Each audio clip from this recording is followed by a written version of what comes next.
Hey everybody, I'm Mr. Deli. I've been working on a project for my gamification this coming year to hopefully make it more of a choose your own adventure.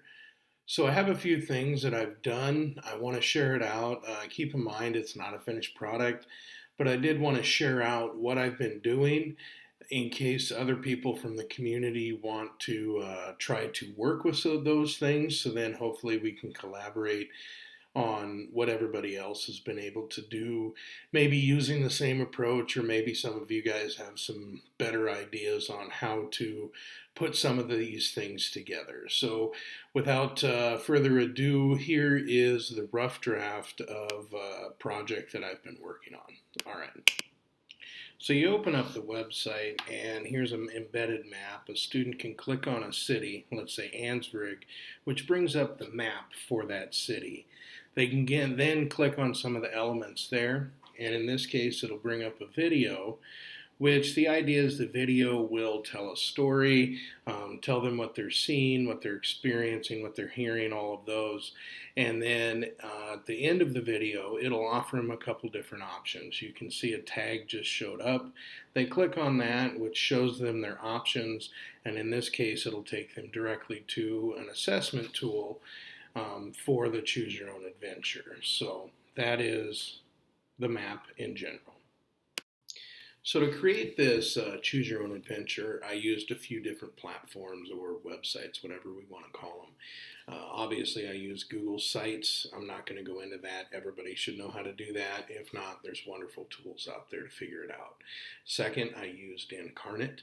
I will provide a link for that in the description. It's a wonderful tool. It's very inexpensive. It's $5 a month or $25 a year, and the map creation that you can do with that is just phenomenal. I also use Google Forms. A lot of people have tutorials out there about how to use Google Forms for assessment tools and quizzes, so I'm not going to go into that as well. ThingLink is the thing that kind of brought all this together. So I am going to just show the basic how to do a couple links and embed it and those types of things. And then at the end of the video, I'm going to talk about a few of the shortcomings with ThingLink, just so you are aware and don't get frustrated because of the limitations. So without further ado, let's go ahead and look at ThingLink. After you've created a free teacher account on thinglink.com, you go to My Media.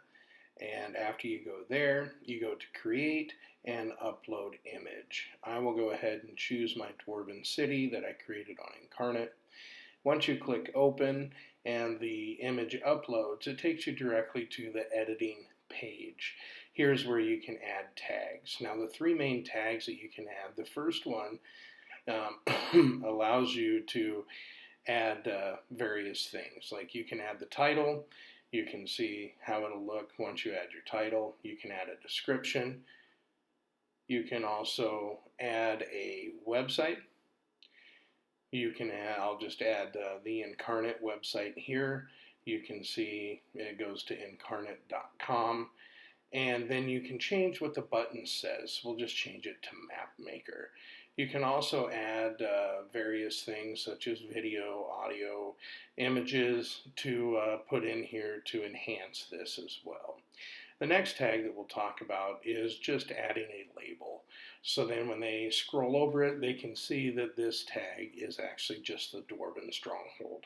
That's all it does, is it lets them know what it is. Now the final one, this is the one that allows you to add the different thing links within it. So you just copy the URL, drop it in here, and you're able to cascade everything together with the videos and things along those lines. You can also put in your Google form, and they'll be able to complete the form right here from the thing link. So this is a way to add those different tags, and it is really simple, but it offers a lot of different ways to use ThingLink. So I did want to talk about one of the main limitations that I noticed with ThingLink. Now, to embed ThingLink into a website like I did on my Google site is you need to go up to share, and then there's an embed link. You can copy that HTML code directly into a website, and it embeds the ThingLink right in there. Now, with a free teacher account, you are limited to 1,000 views on that specific embedded link. Once you've reached your limit on those 1,000 views, my understanding is that it just creates a banner that takes them directly to ThingLink. So your ThingLinks are still able to be used, but you can't use the embedded link. So this is the big limitation that I found. I think it's definitely easy to work around because you are able to still use your ThingLinks even when you've reached your number of view limit. I think this is a better option because Vimeo, I looked at that. You had to actually buy the pro version to be able to add any type of interaction in the video. And then YouTube, you had to have 1,000 subscribers, be part of their partnership program, 4,000 views. It had to be monetized. A lot of those things to do it. There are a few other things that some of my Twitter followers or the Twitter group told me about.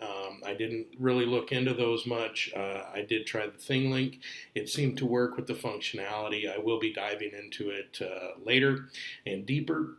If you have any comments, questions, suggestions, go ahead and just put it in the comments below, and I will get back to you and maybe try a few of the suggestions that you offer. Hopefully this helps people. I haven't seen this out there, and the idea with this channel is that I'm not recreating the wheel. I'm actually adding to the community with different things that people can do instead of just doing the same thing over and over or trying to do something old and renaming it and calling it mine.